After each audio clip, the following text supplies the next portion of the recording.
Okay, today we are going to go over solving inequalities.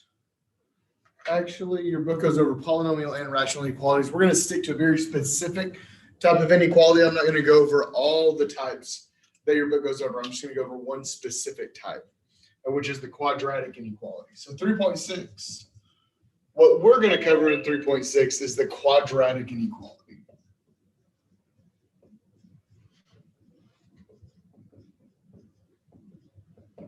The quadratic inequality. So before we start covering this quadratic inequality, I'm going to go over really kind of a tight review of the quadratic if we were going to graph it. Let's look at one that's already set up to graph.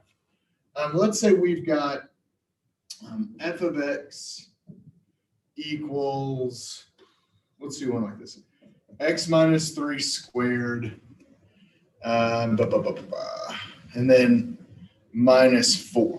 Okay, if I ask you to graph this, you would tell me, well, the vertex, really for this section, all we need is the vertex. Really don't need it, but it tells if it's going up or down. The vertex and the x-intercepts. We have to have the x-intercepts for the inequality section. Okay, so x-intercepts are going to be crucial.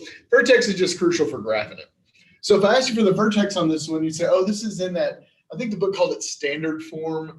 You go to the left 3. Oh, wait, no. You go to the right 3, and then you go down 4, right? So 3, negative 4 would be our vertex. We know it opens up because that A is positive, right? It's been a few tests since we've gone over this.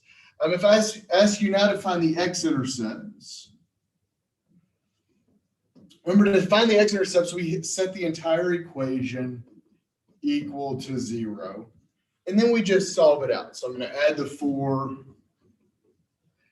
I get x minus 3 squared equals 4. And then I take the square root of both sides because this side is squared. And when I do that, I do not forget the plus or minus, right? The plus or minus is square root of 2. And then I add the 3 over. It turns out x equals 3 plus or minus 2. Well, I can actually add 2 and subtract 2 from 3 to get my actual intercepts. So my intercepts are going to be 3 plus 2, so that's 5, 0. And 3 minus 2, that's 1, 0. Okay, those would be my 2 intercepts. So let's graph this thing, or something that looks kind of like it anyway. So now 3, negative 4, so it's going to go to the right. We need to go, 1 and 5. So 1, 2, 3, 4, 5. We'll go up to 6. We'll go down to 4, 1, 2, 3, 4, 5. So we know the vertex is at 3, negative 4. We know the intercepts are 5 and 1. So 1 is here, 5 is here. And I've got a picture of what this graph looks like, right?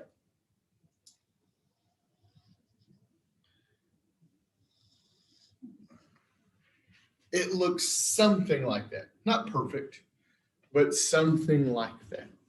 Okay? We'll call this one f of x. And I'm going to do another example if it's in factored form to do the same thing. Actually, not in factored form, in the standard form. And we're going to do the same exact thing. But I want to leave this up here because I'm going to get to this example here in a minute. Okay? So the main thing is that we know it crosses at 1. And it crosses at 5. That's going to be important for the inequality part that I'm about to get to. Okay, so let's graph one more of these, but instead of the standard form, I think your book called it, or maybe I made up the terminology, general form. Let's look at one in that form. These are always harder to make up. Let's say we've got g of x. We'll give it another function name, and we'll say negative x squared, let's say plus maybe 16. How about that? Actually, plus 4. It'll be a tighter graph. So plus 4. Be easier to work with. So negative x squared plus 4. So now this is in that standard form.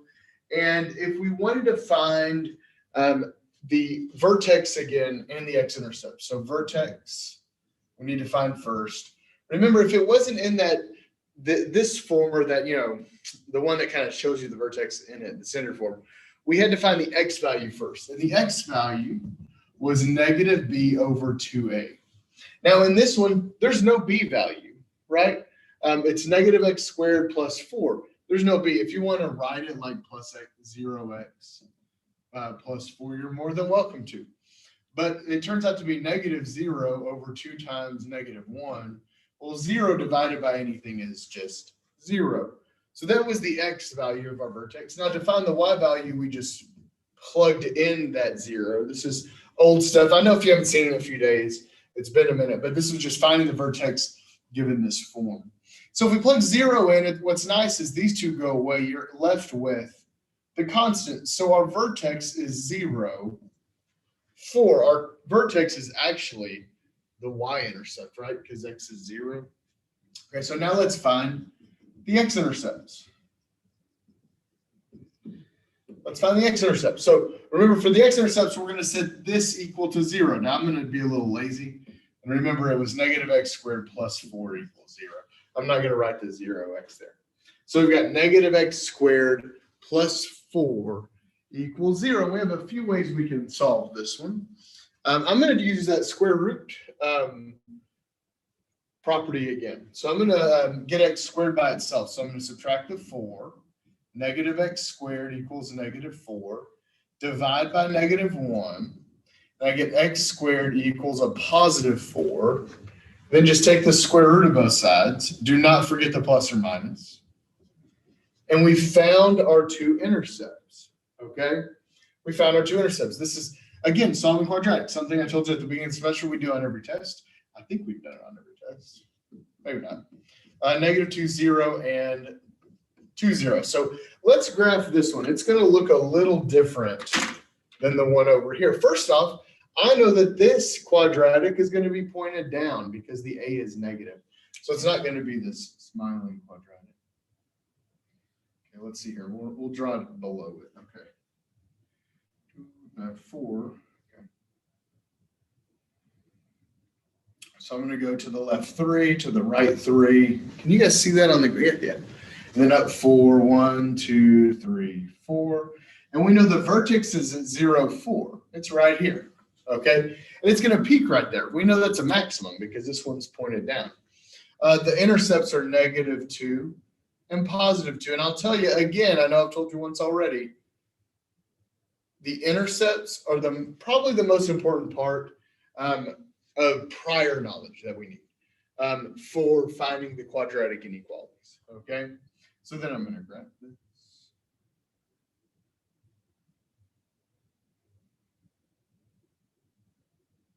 Okay. And boom, now we have g of x. So everything up to this point is a review from things, actually from, I believe it was from test. What test was this? Gosh, I can't remember. It was test, I think it was test 3 maybe, the third test. But that's not necessarily important for this. Actually, it is important for this section. We need to know this for this section.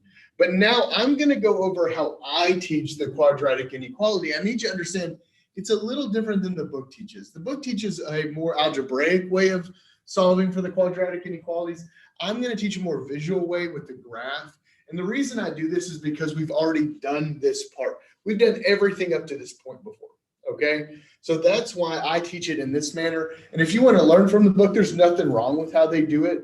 I call it the Fence method, but I forgot what your book actually calls it.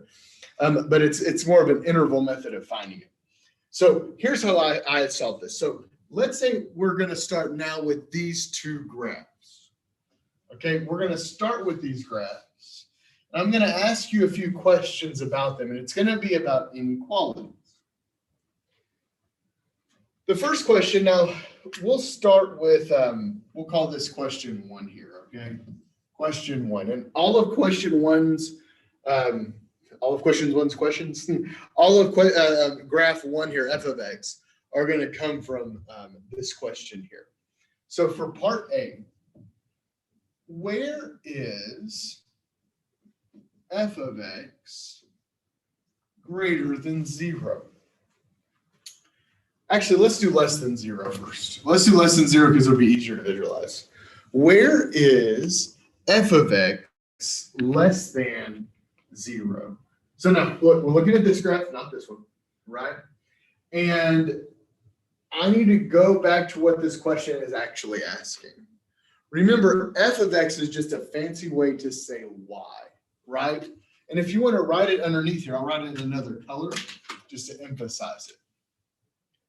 Where, I don't know if this is picking up at all on there. Probably not. No.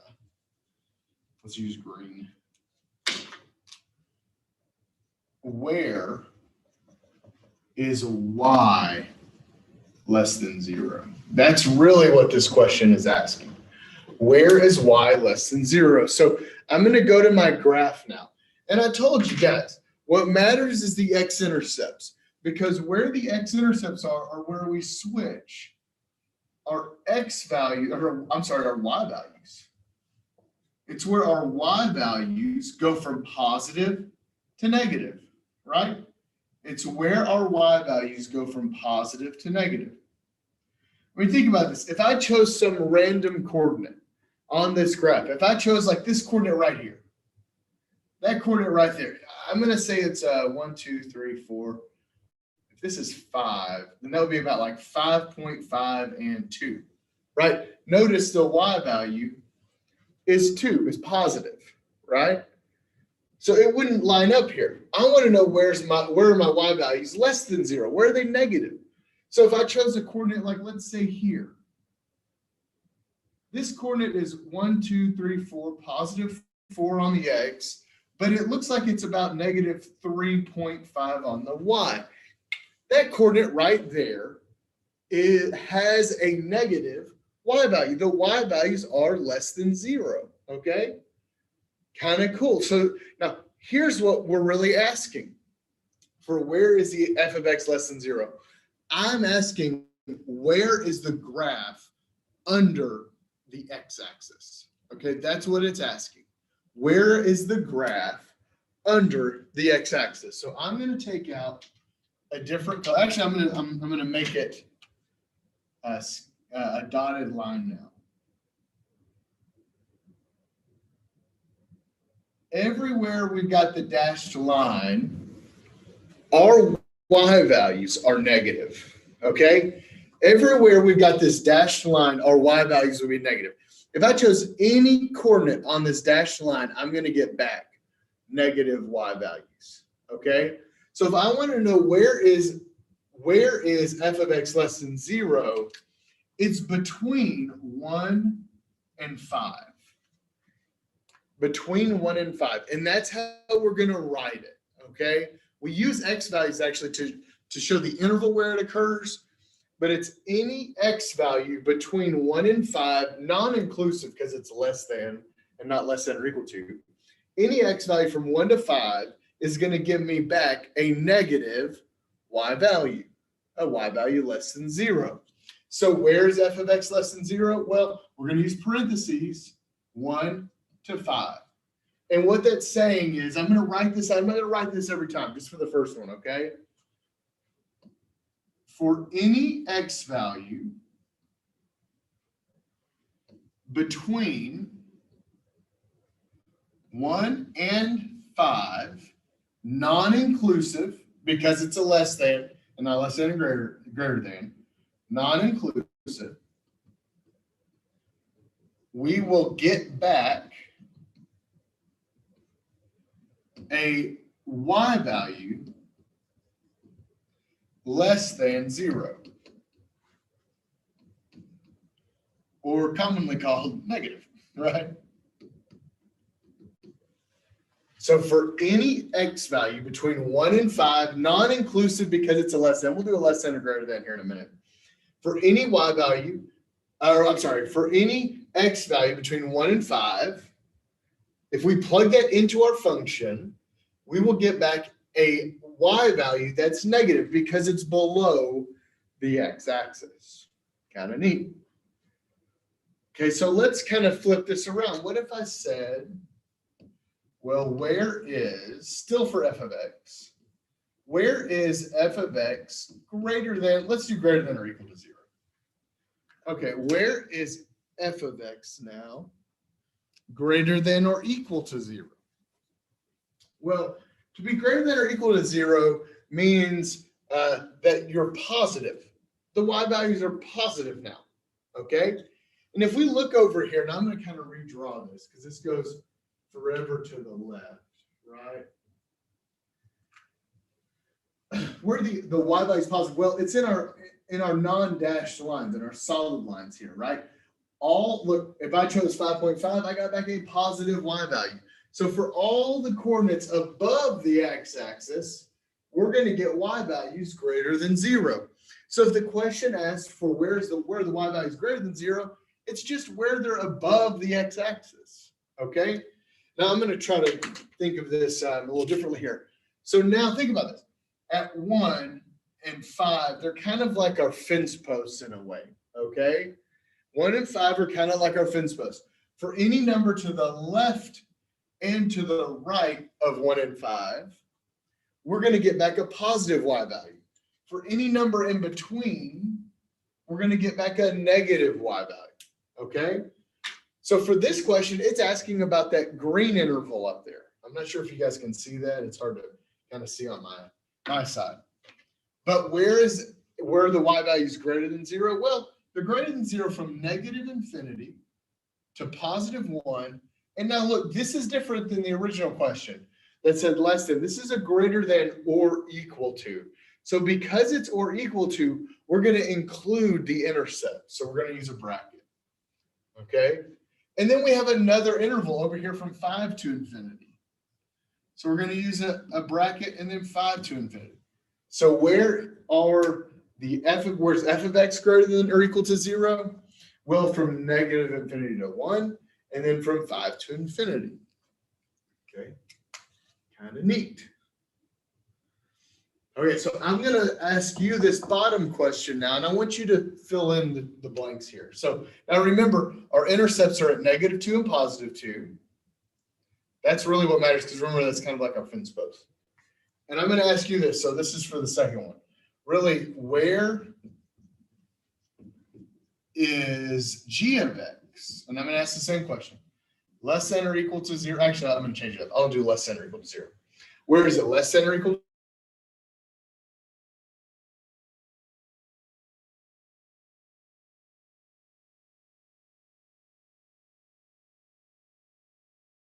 0? Where is g of x? That's fine. Just write down what you think it is, and we'll go over this one, of course.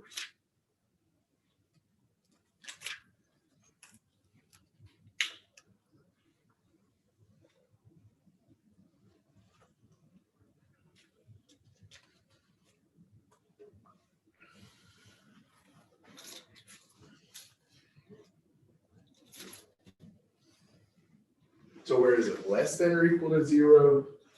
And where is it greater than 0?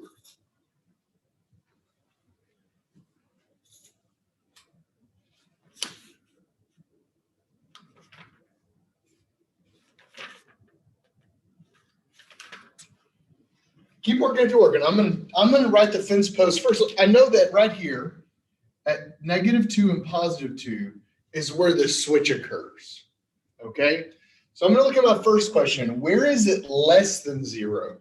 Well, this one's different than the previous one because it's less than 0 to the left of -2 and to the right of +2. Right? Any x value that I plug into the left of -2 is going to give me negative y values. And any x value I plug into the right of +2 is going to give me negative x value. So since it's a less than or equal to, I'm going to make sure to include it. So it's going to go negative infinity to -2, bracket because it's inclusive, union to infinity. Okay? 2 to infinity. And then the flip side of that, well, where is it greater than 0? Well, it's greater than 0 in between, but we're not going to include the endpoints here because it's a greater than, not a greater than or equal to. So from -2 to 2, okay? From -2 to 2. So you two that are in the class right now, do you have any questions other than, oh my God, I need to see about 2 or 3 more examples of those before I really get this to make sense. These don't typically just make sense. You have to attempt them, get them wrong, see what you did wrong, and then know what you need to do to get it right. So you two in here, if you've got no questions, that's fine. I'm going to erase this stuff, but just turn on your mic or write a question in the chat before I do so if you have a question.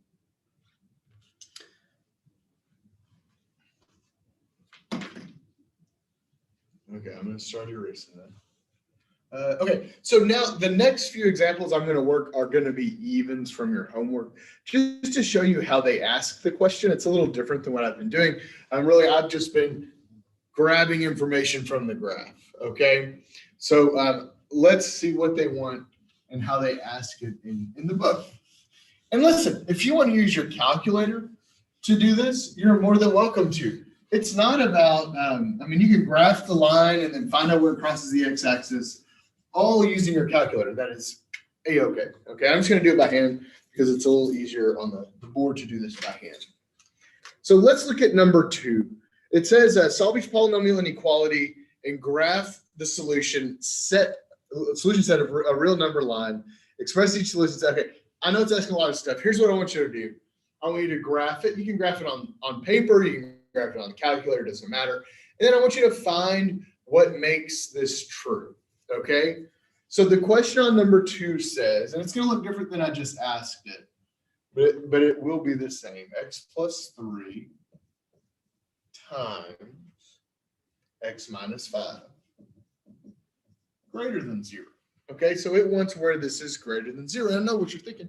Hey, whoa, Mr. Shrek, you didn't ask one like this at all. And that's correct. Okay, it doesn't look like that. But what I want you to do is set this equal, whatever's the non-zero side, make that our function. Okay, so we're going to say f of x equals x plus 3 times x minus 5. And think about it. Now we're trying to find where f of x is greater than 0. And what's nice about this, so I'm not going to make you find the vertex. All I want to find are the x-intercepts. That's what matters.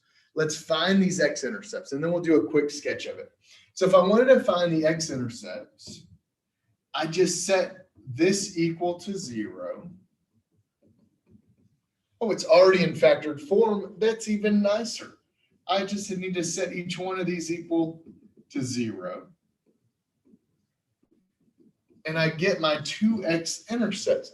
And I also know that this quadratic, right, is it's pointed up and up because my a value is positive, right? So if I did just a quick sketch, it does not have to be perfect by any means. If I did a quick sketch of this, I know I don't need to draw this small for you guys. Hold on. Let me make sure to make it a little bigger. 1, 2, 3. 1, 2, 3, 4, 5, 6. So I know it goes through -3 and +5. That's my x-intercepts. I know that it's pointed up and up.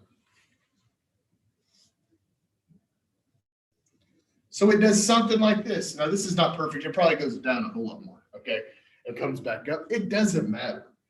All that matters is where we cross the x-axis and what part of our graph is above or below the x-axis.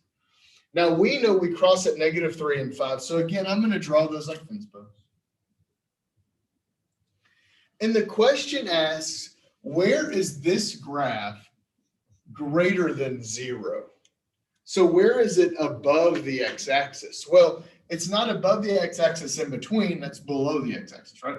So it's to the left and to the right, right? I'll show you. I mean, on this one, because it's only asking for greater than, all of this is less than. All of this would be negative.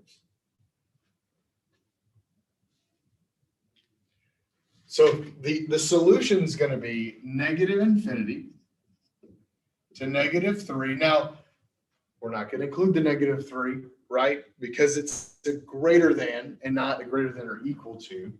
So I'm going to do parentheses, union 5 to infinity. So that's what our solution is for number 2 in the book. Okay? So it's going to give you an equation or an inequality. Whatever the non-zero side is, just make it your graph. If you pop this in your calculator, you'll get something that looks like this. Actually, it's probably going to go down really far and then come right back up. Okay? But it doesn't matter because all you're looking for is where is it greater than 0? Where is it less than 0? For this one, it was greater than 0. Where is it above the x-axis? Okay?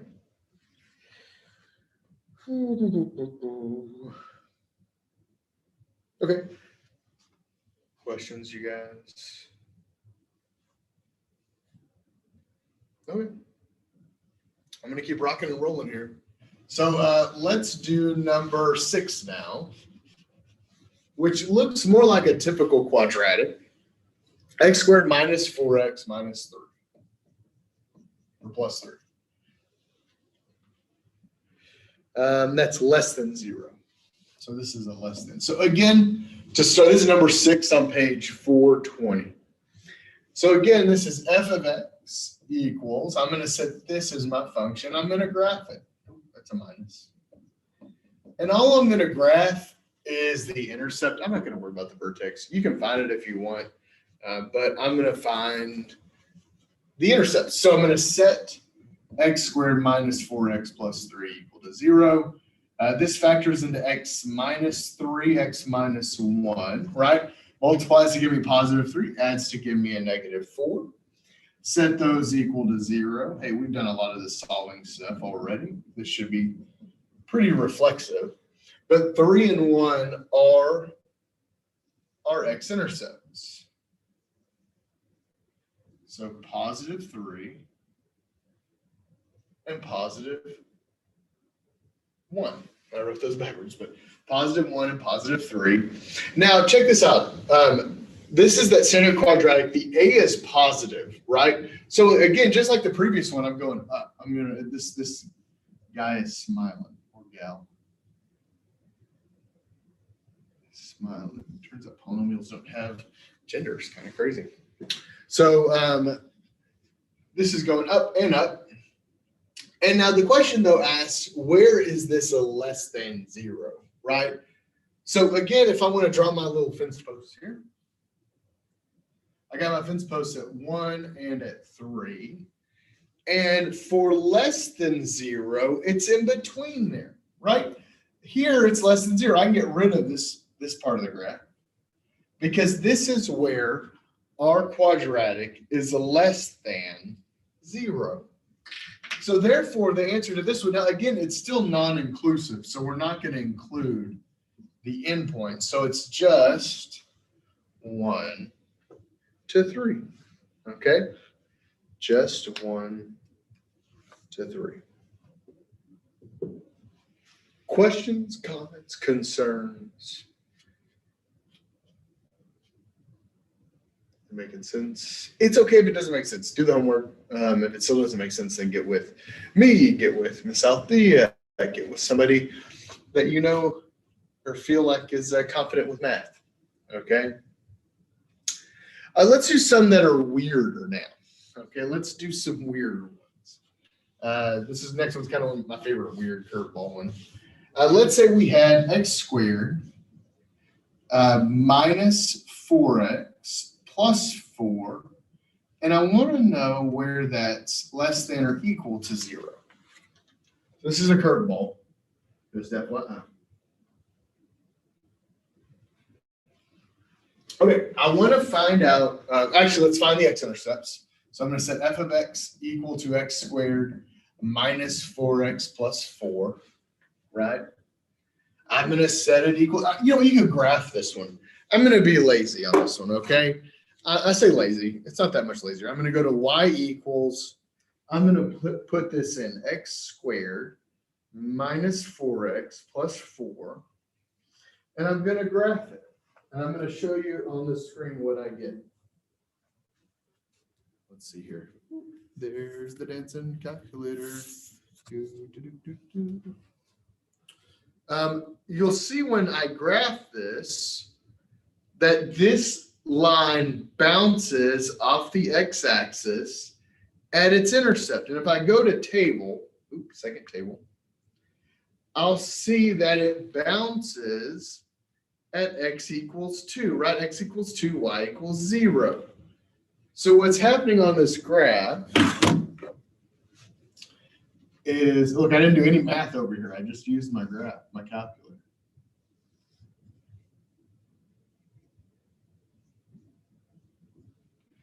It's coming down, bouncing at 2, and then going back up. So it's a little different. It doesn't really cross the x-axis, it touches it, right? Now the question says, where is this function less than or equal to 0? Well, it's never less than 0, right? It is never less than 0. It does equal 0 though, at positive 2. At x equals 2, we know it's 0. We know from the graph actually. And if you look at all the coordinates here, you'll see that none of the y values, none of those y values are negative, right? None of them are negative. It doesn't go under the x-axis. But because it's less than or equal to 0, we have to include one single coordinate, one single x value. And if you're going to include just a single x value, you have to write it kind of weird. It's written with squiggly brackets because it's not an interval, okay? So if you see it on the test and it looks like that, it means that it's not an interval of numbers. It's just a single number, okay? It's not an interval of numbers, it's a single number. Use the set notation, use the squiggly brackets, okay? Squiggly brackets mean set notation. Well, what if, for this same question, I'm gonna be a little lazy, x squared minus 4x plus 4.